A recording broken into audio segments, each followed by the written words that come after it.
పొట్టకోటి కోసం మలేషియా వెళ్లిన కుప్పం మండలానికి చెందిన మహిళ ప్రమాదవశాత్తు ఫుట్పాత్ కుంగి షింగ్ హోల్లో పడిపోయింది. నడుచుకుంటూ వెళ్తున్న సమయంలో ఒక్కసారిగా మ్యాన్ హోల్ కుంగింది. అందులో కుప్పం మండలం అనిమిగాగానిపల్లికి చెందిన విజయలక్ష్మి పడిపోయింది. ఈ ఘటన సీసీటీవీ కెమెరాలో రికార్డ్ అయింది. మలేషియా రాజధాని కౌలాలంపూర్లో ఈ ప్రమాదం చోటు చేసుకుంది. మహిళ ఆచూకీ కోసం గాలిస్తున్నారు. అటు ఈ ఘటనపై ఏపీ సీఎం చంద్రబాబు స్పందించారు. గాలింపు చర్యలు చేపట్టాలని అక్కడి అధికారులను కోరారు. అలాగే గాలింపు చర్యలు పగడ్బందీగా జరిగేలా చూడాలి అని ఏపీఎన్ఆర్టీ అధికారులను చంద్రబాబు ఆదేశించారు.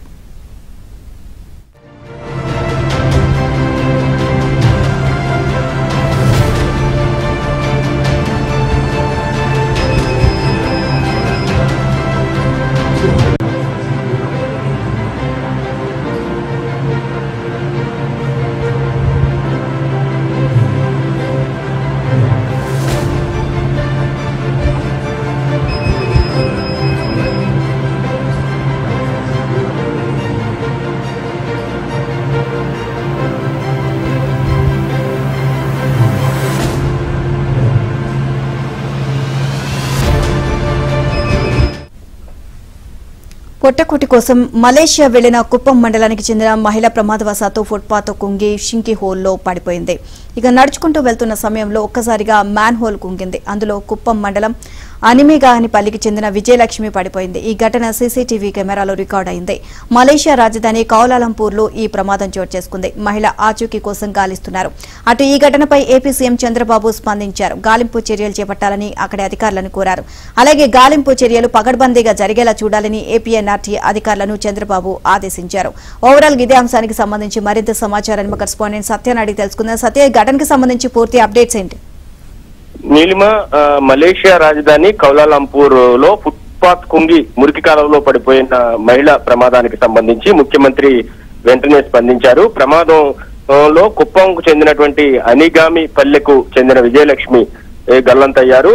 ఆమెకు వయసు 45 సంవత్సరాలు. మలేషియాలో మహిళ గల్లంతు విషయం తెలుసుకున్న వెంటనే ముఖ్యమంత్రి అక్కడి అధికారులతో ఫోన్ లో మాట్లాడడం జరిగింది. ఇమీడియట్ గా సహాయక చర్యలు చేపట్టాలని కూడా వారిని కోరడం జరిగింది.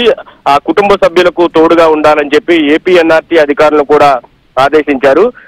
ఏ సహాయం అయినా సరే తాము చేయడానికి సిద్ధంగా ఉన్నాం, వీళ్ళనంత వరకు రెస్క్యూ ఆపరేషన్స్ కొనసాగించండి అని కూడా మలేషియా అధికారులను కూడా ముఖ్యమంత్రి కోరడం జరిగింది. గతంలో కూడా విదేశాల్లో ఆంధ్రప్రదేశ్ కు చెందిన వారు ఎవరు ఇబ్బందులు పడినా గానీ ఇమీడియట్ గా తెలుగుదేశం పార్టీ స్పందిస్తూ ఉంది. అదేవిధంగా ప్రభుత్వం తరఫున కూడా వీలైన సహాయం అందిస్తున్న పరిస్థితి అయితే ఉంది. గతంలో దుబాయ్ లో ఇరుక్కున్నటువంటి వారిని దేశానికి రప్పించడం కానీ, విదేశాల్లో ఇరుక్కుని ఇబ్బందులు పడుతున్న వారిని అక్కడి నుంచి దేశానికి రప్పించడంలో కీలక పాత్ర పోషించిన ఎన్ఆర్టీ విభాగం ఈసారి ఏపీ ఎన్ఆర్టీ ప్రభుత్వం తరఫున మలేషియాలో ఎవరైతే గల్లంతయ్యారో ఆ మహిళ సెర్చ్ ఆపరేషన్స్ లో చాలా కీన్ గా అబ్జర్వ్ చేయాలి. ఇమీడియట్ గా విషయం తెలిసిన వెంటనే తన దృష్టికి తీసుకురావాలని కూడా ముఖ్యమంత్రి ఆదేశించారు. దీంతో ఏపీ ఎన్ఆర్టీ మొత్తం ఈ గాలింపు చర్యలన్నింటినీ కూడా పర్యవేక్షిస్తోంది. అదే సమయంలో అక్కడ అధికారులతో కూడా ఎప్పటికప్పుడు కోఆర్డినేట్ చేసుకుంటున్న పరిస్థితి అయితే ఉంది. అటు కుటుంబ సభ్యులతో కూడా ఇప్పటికే ఏపీఎన్ఆర్టీ అధికారులు టచ్ లోకి వెళ్లారు. వారు కుటుంబ సభ్యులతో మాట్లాడి ధైర్యం చెప్పిన పరిస్థితి కూడా ఉంది. Right, thank you Satya.